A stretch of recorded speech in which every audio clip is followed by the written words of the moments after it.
The night sky of the alien world was strange. 3 moons floated above, casting silver light over endless rocks and black sand. The human traveler John walked carefully. His boots sank slightly in the soft ground and the air was thin, sharp, almost metallic. Every breath tasted like iron. His ship was parked far behind him, half hidden under a ridge, but curiosity had pushed him forward. The scanners had shown movement in this direction. Life. He walked with caution, holding a small light in one hand and a pulse rifle in the other. The silence of the planet pressed against him. Only the crunch of sand under his steps broke the stillness. He was alone, or at least he thought so. Then he heard it, a faint broken cry. Weak, fragile, almost lost in the cold wind. It was not an animal sound. It was not mechanical. It was the cry of a child. John froze. His heart jumped. For a moment he thought his mind was playing tricks. But then it came again, clearer this time. A small voice, a desperate sound echoing in the dark. He followed the sound. His boots moved faster now, his light flashing across the black dunes. The cry grew louder as he approached a wreckage, a shattered alien craft half buried in the sand. Its metal was twisted, glowing faintly with strange symbols. Smoke rose from cracks and sparks flashed weakly. Inside the broken ship, John saw movement. A child lay on the ground. She was not human. Her skin was pale blue, glowing faintly under the moons. Strange markings ran across her arms like living tattoos. Her chest rose and fell in weak gasps, her body trembling as if every breath was a battle. John rushed forward. He dropped to his knees beside her, his instincts stronger than his fear. The child's large black eyes opened for a moment, staring at him. There was no hate there, only pain and desperation. "Easy," John whispered, though he knew she could not understand his words. He reached for his medical kit, but the tools inside were useless. His scanners beeped red, alien biology, completely different, no match. His medicine, his injections, his bandages, they were designed for humans, not for a fragile being like this. The child coughed, a weak sound that shook her whole body. Strange glowing liquid spilled from her mouth. Her heartbeat, faint and irregular, flashed weak signals on his scanner. She was dying. John's hand shook. He could do nothing. He cursed under his breath, his mind racing, and then a shadow fell across him. He turned. A tall figure stood at the broken entrance of the ship. Her eyes glowed like burning amber, sharp and commanding. Her body was strong, armored with natural plates of bone and skin. Her face, though alien, carried the unmistakable shape of a mother's fury and fear. The child on the floor reached a weak hand toward her. The woman's gaze softened for a moment. Then she looked at John. Her voice was rough, broken, but filled with power. "Help. Her." John raised his hands, showing the empty medical kit.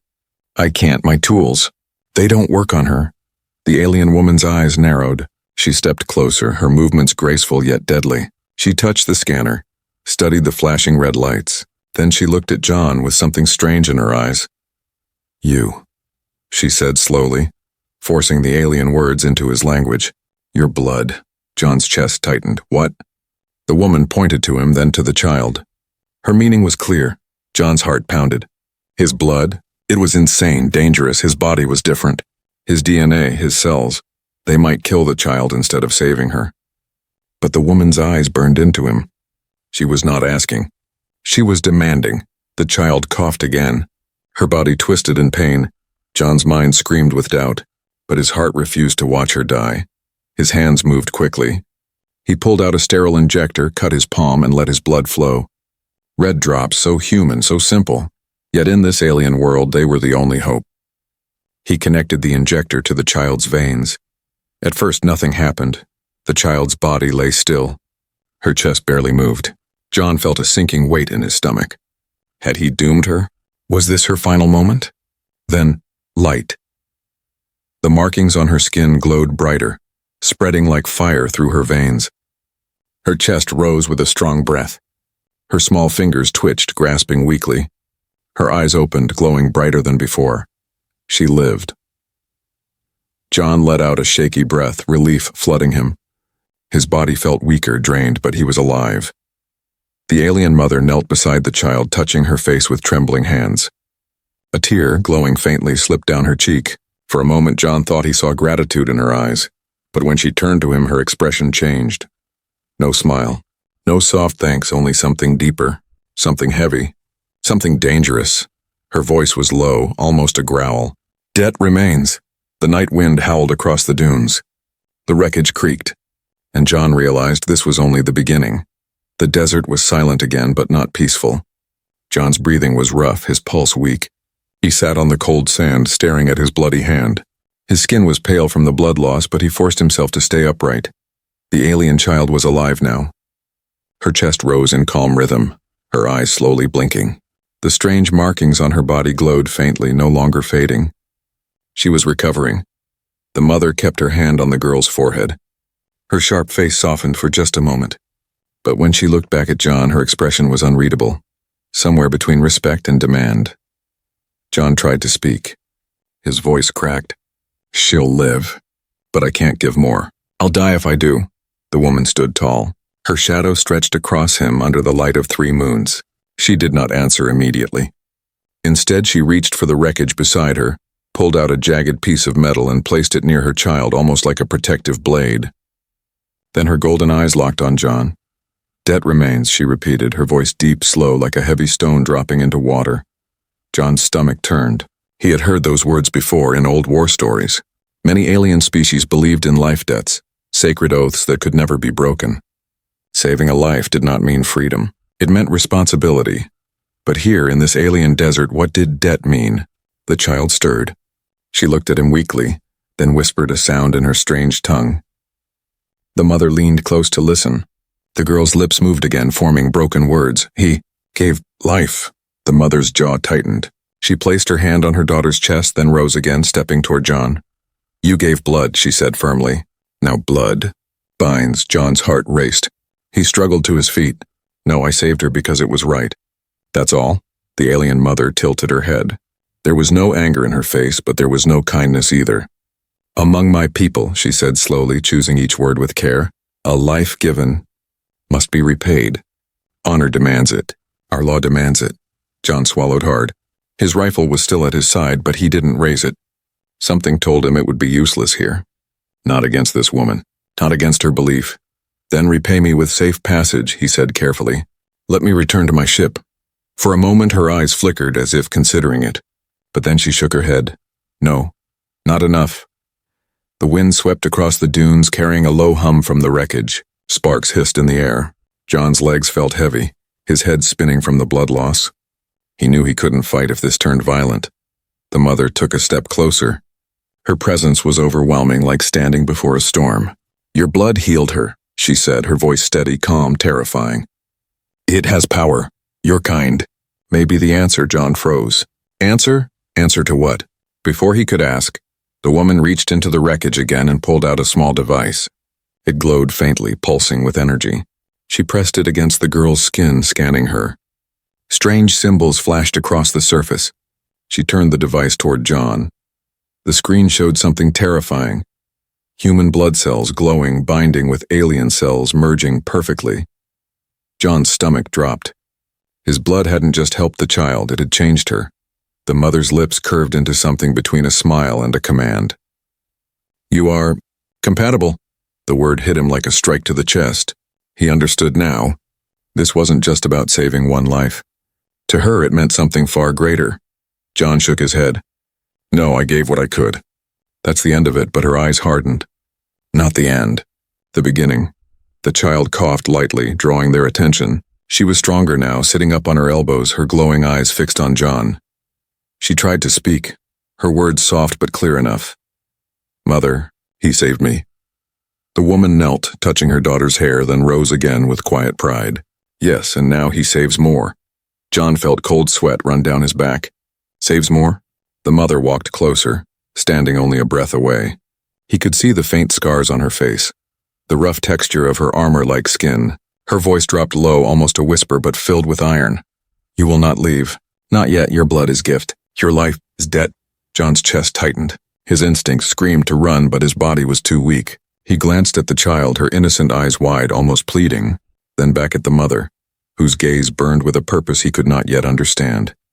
The desert around them was vast, empty. No escape, and John realized the terrible truth. Saving the child had not freed him. It had trapped him. This was no rescue. This was the start of something much darker. The fire cracked and hissed in the alien camp. Sparks flew up into the night sky, fading beneath the 3 moons. John sat on a flat stone near the edge of the circle, his hands tied loosely with strange vine-like cords. His wrists burned where the alien plant clung, alive, pulsing faintly like it had its own heartbeat. He pulled once, testing the strength. It held fast. Around him, shadows moved. The alien tribe had gathered, tall figures with armor-like skin, glowing eyes, and whispering voices that carried in the night. They watched him in silence, not with hate, not even with anger, but with hunger. At the center of the camp, the alien mother stood tall. Her daughter rested nearby, wrapped in a cloak of glowing fabric, recovering quickly. The child's eyes often searched for John, filled with something almost human, innocence, trust. But the mother's eyes were different. They burned with purpose. When the murmurs of the tribe fell quiet, she spoke. Her voice carried over the fire, deep and commanding. This man gave blood. His blood saved my daughter. His blood binds us. The tribe murmured louder, their glowing eyes flickering toward John. Some bowed their heads. Others clenched their fists as if struggling with their own thoughts. John's chest tightened. He forced himself to speak, his voice rough. I didn't come here for this. I only wanted to help. The mother's gaze cut into him like a blade. Help is not enough. Help is debt. Debt is law. Law is survival. Her words echoed through the crowd. Several aliens nodded, their faces solemn. John shook his head, frustration in his voice. Then tell me what you want. What does this debt mean? The mother stepped forward, her tall frame casting a long shadow across him. She studied him for a moment, silent, and then she spoke slowly with sharp clarity. You will breed. The words struck him like a physical blow. His breath caught, his heart racing. For a moment he thought he had misheard. But the faces of the tribe told him otherwise. His voice cracked. What? The mother raised her chin. Our people are dying. Few males remain. The blood of humans is strong. Your seed may save us. The fire popped, sending sparks into the air. The tribe began to chant softly, a rhythm that matched the pounding of John's heart. John's mind raced. He wanted to laugh, to shout, to deny what he had heard. But the cold eyes around him made it clear. This was no joke. This was no request. His voice grew sharp. I'm not some breeding tool. I saved your child. That's all. The mother's eyes narrowed. Her voice deepened. No, you are more. The machines chose you. The blood proved it. You cannot walk away. John's stomach twisted. He thought of the scanner, of the way his blood had merged with the child's cells. He thought of the strange glow, the way her body had accepted him. He realized this wasn't just about one child. To them, it was about a future. The chanting grew louder. The aliens pounded their fists against their chests, the sound echoing like drums across the camp. The mother raised her hand, and silence fell. She leaned closer to John, her voice low, almost intimate. Your choice is simple. Join us and be father of new life. Refuse, and you will not live to see dawn. John's pulse roared in his ears. His throat was dry. He searched the crowd, looking for any face that might show doubt, mercy, hesitation. But all he saw was expectation. Then his eyes met the child's. She sat in silence, her glowing gaze wide and sad. She shook her head, barely, but enough for him to see. She didn't want this. She didn't agree. Hope sparked faintly in John's chest. She knows. She understands this is wrong, but the mother noticed his gaze. Her jaw tightened. She stepped back and raised both arms high. Tomorrow, she declared, the human fulfills the debt. Tomorrow he gives what he owes. The tribe erupted in cheers and roars. The sound was deafening, filling the desert night. They were not just demanding. They were celebrating. John clenched his fists, the living vines biting deeper into his skin. His mind burned with fear but also with defiance. He would not let himself become their prisoner. He would not let them decide his fate. But he was weak, bound, and surrounded. Escape seemed impossible. The mother lowered her arms and turned her gaze back to him one last time. Sleep while you can, human. Tomorrow your true debt begins. The crowd dispersed slowly, leaving John under the watch of 2 tall guards. The fire crackled, the moons hung heavy in the sky, and the child's sad eyes never left him. John sat in silence, his body trembling. His blood had saved a life, but now it had chained him, and in the pit of his stomach he knew The mother's demand was only the beginning of something far more dangerous. The night stretched long. The fire burned low, shadows crawling across the camp.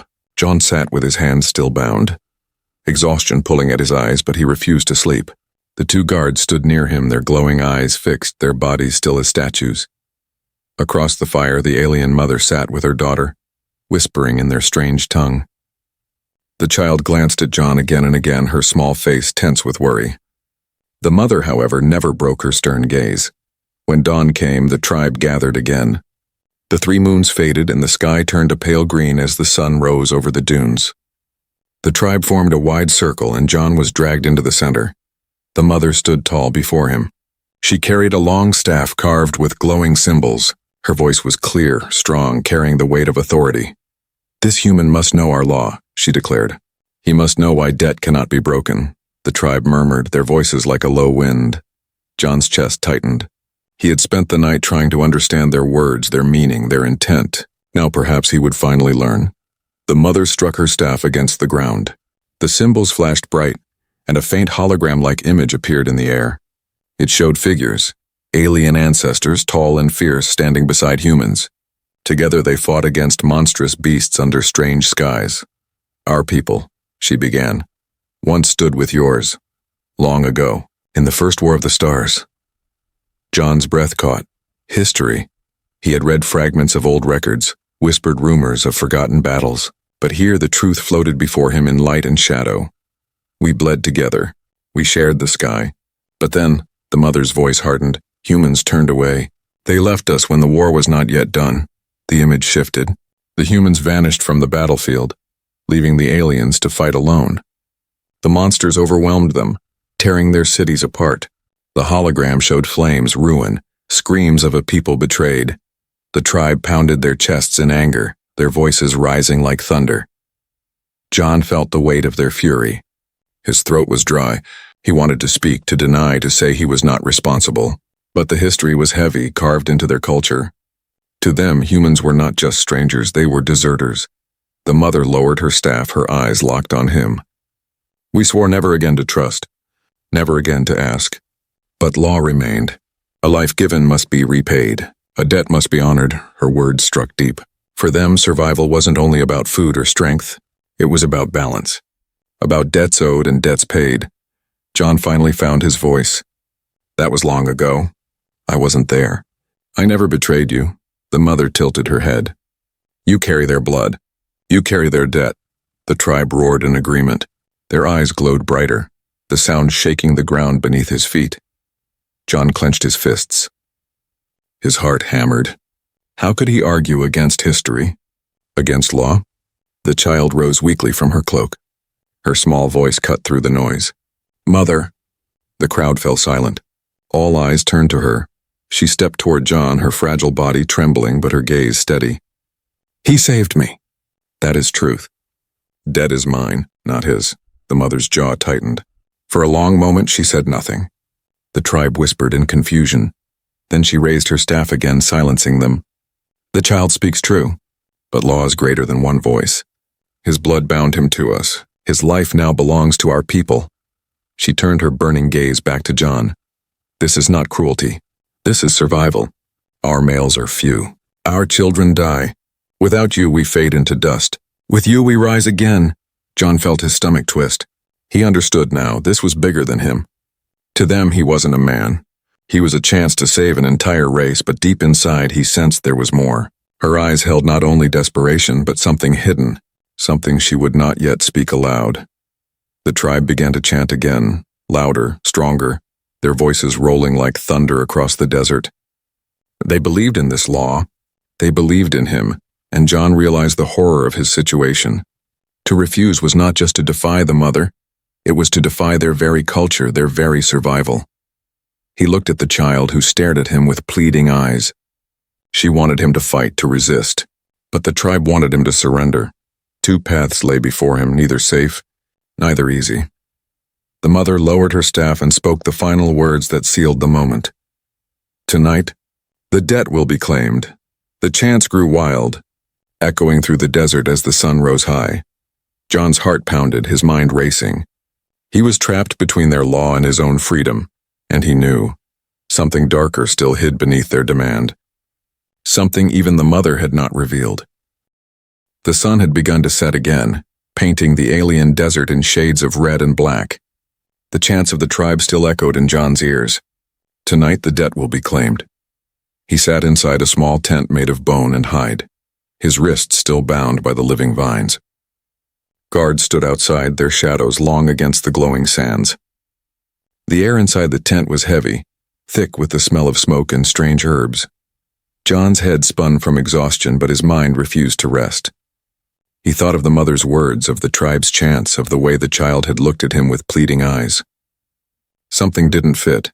If they only wanted survival, children, bloodlines, then why the secrecy?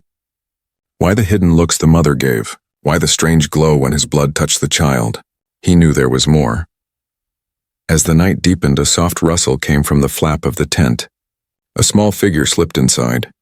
The alien child. Her glowing eyes shone in the dim light. She pressed a finger to her lips, telling him to stay quiet. Then she crouched beside him, her voice barely a whisper. "She lies," the child said. John's heart jolted. "What do you mean?" he whispered back. The child's face was pale, her body still weak, but her eyes were sharp with fear. "Mother, not just survival.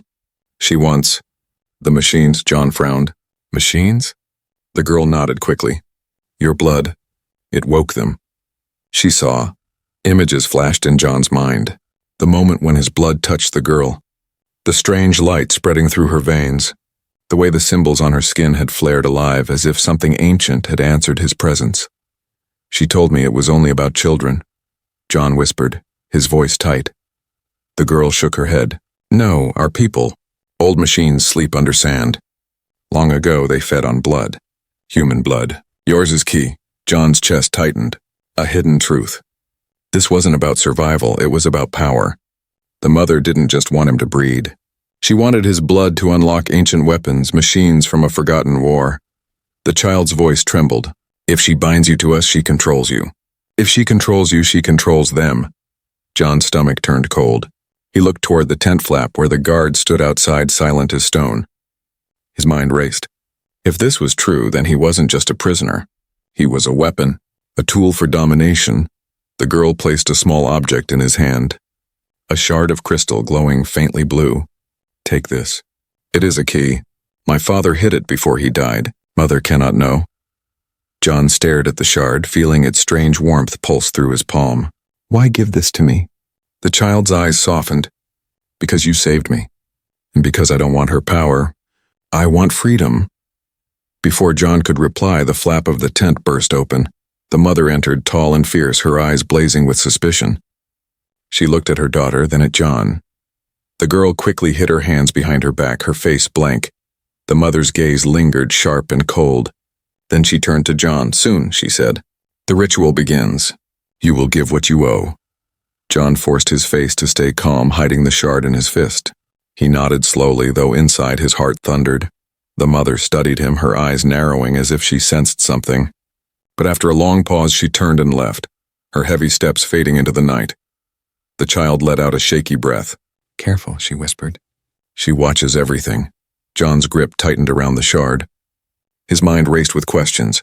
What kind of machine slept beneath the sand? Why did they need his blood to wake? And most of all, how could he escape before the mother's plan consumed him? Outside, the tribe began to chant again, their voices rising into the night air. The sound was heavy, filled with hunger and promise. John leaned back against the cold wall of the tent, his pulse pounding. He had come here by accident. He had saved a child out of mercy. But now he was caught in a struggle older than he could imagine. The child whispered one last warning before slipping out of the tent. "If she succeeds, the stars will burn again." John closed his eyes, clutching the shard tightly. He knew now. His greatest danger was not the debt of blood. It was the hidden agenda of the mother and the terrible power she wanted to claim. The night was alive with sound. The tribe gathered again, their chants echoing through the desert. Drums pounded deep and steady like a heartbeat beneath the stars. Fires blazed high, throwing sparks into the greenish sky. Shadows of the aliens danced across the sand, tall and sharp, their glowing eyes fixed on one place, on him. John stood in the center of the circle. His wrists were still bound, though the vines had loosened with his secret work.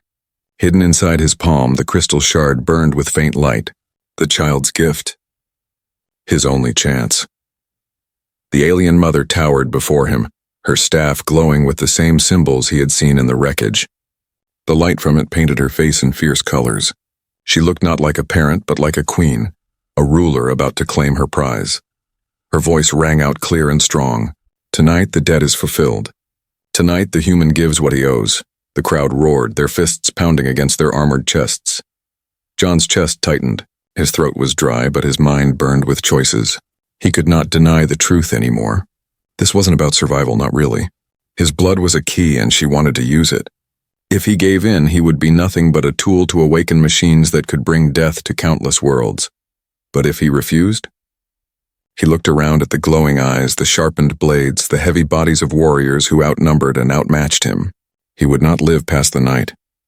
The mother stepped closer, her golden eyes burning.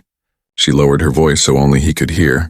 Do this and you will be remembered. Father of a new world, refuse, and you die forgotten. Her words pressed against his mind, heavy with power, with promise. John's fingers dug into the shard hidden in his hand. He thought of the child, of her warning. If she succeeds, the stars will burn again. He saw two futures. One where he bent his head, obeyed, and became the mother's captive forever. Another where he resisted and died in the sand before the first dawn. Both futures seemed like defeat, but there had to be a third path. The guards pushed him to his knees. The crowd leaned closer, their voices rising, the chant becoming a single word repeated again and again. Debt, debt, debt. The mother raised her staff high. The symbols blazed bright, lighting the entire circle. Her voice thundered. Human, choose. Life with us or death tonight? The choice pressed hard against him, suffocating. John's heart pounded like the drums. He lifted his head slowly, his eyes locking with hers. And if I choose life, what happens then? A smile touched her lips, sharp, dangerous. Then you belong to us.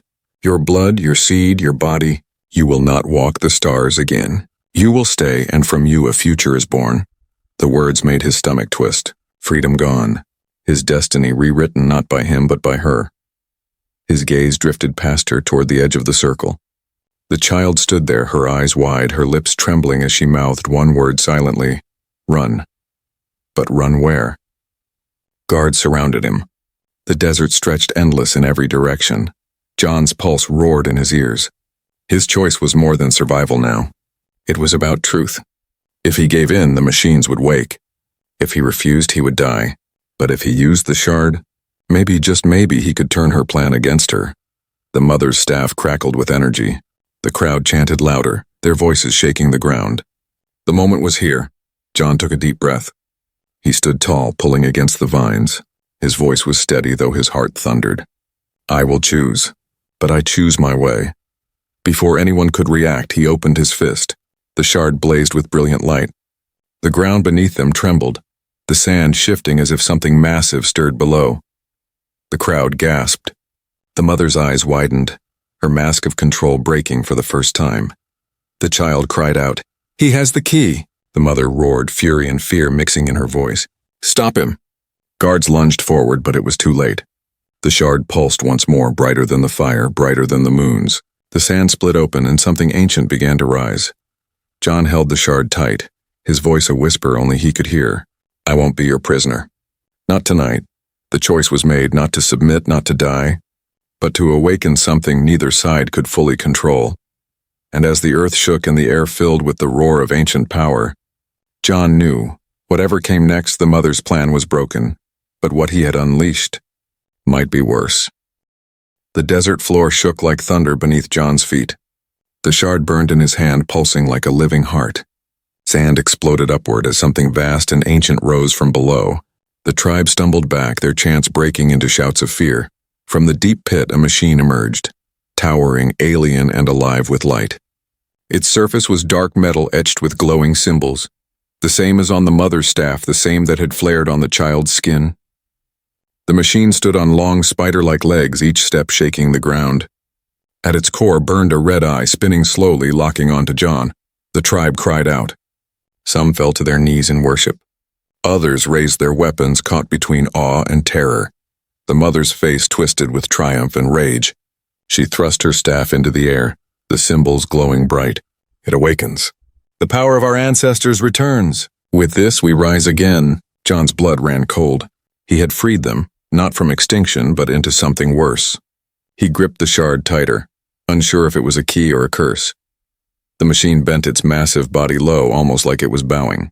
Its voice rumbled through the ground, deep and alien, but somehow clear in John's mind.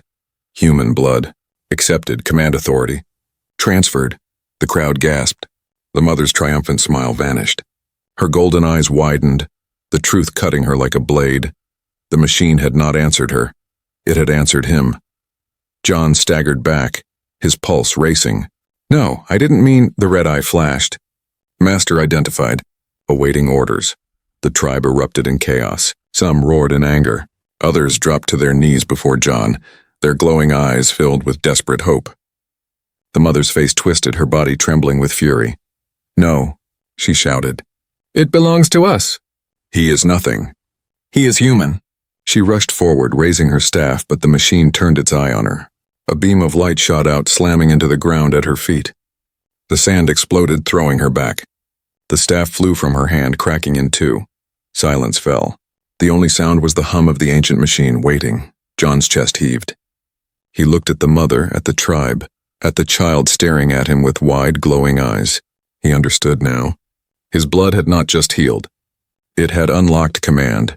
Command over machines built long ago when humans and this species fought side by side.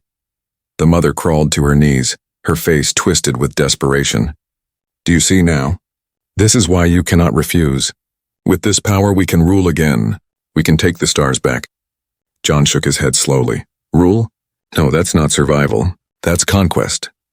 The tribe roared in confusion, half supporting the mother, half turning toward him. The desert trembled under the weight of division. The child stepped into the circle. Her small voice cut through the noise like a blade. He is not your prisoner. He is the key. But the key must choose. All eyes turned to John. The machine's red eye burned brighter, waiting for his command. John's mind spun. He could give the mother what she wanted. Power, empire, war. Or he could deny her, break the cycle, and maybe doom them all to extinction. His heart pounded with the weight of the choice. The mother screamed, her voice raw. Choose me. Choose survival. Choose strength. The child whispered, tears in her glowing eyes. Choose freedom. John closed his eyes.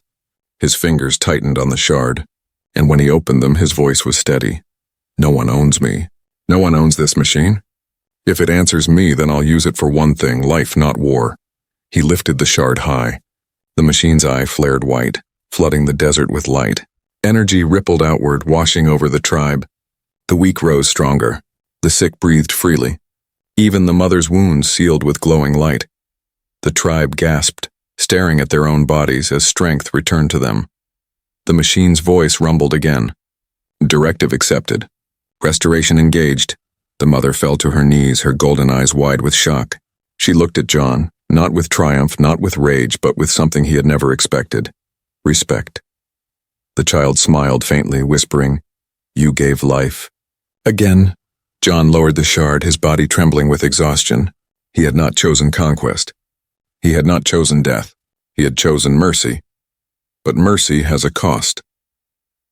As the machine sank back into the sand, its final words echoed in John's mind.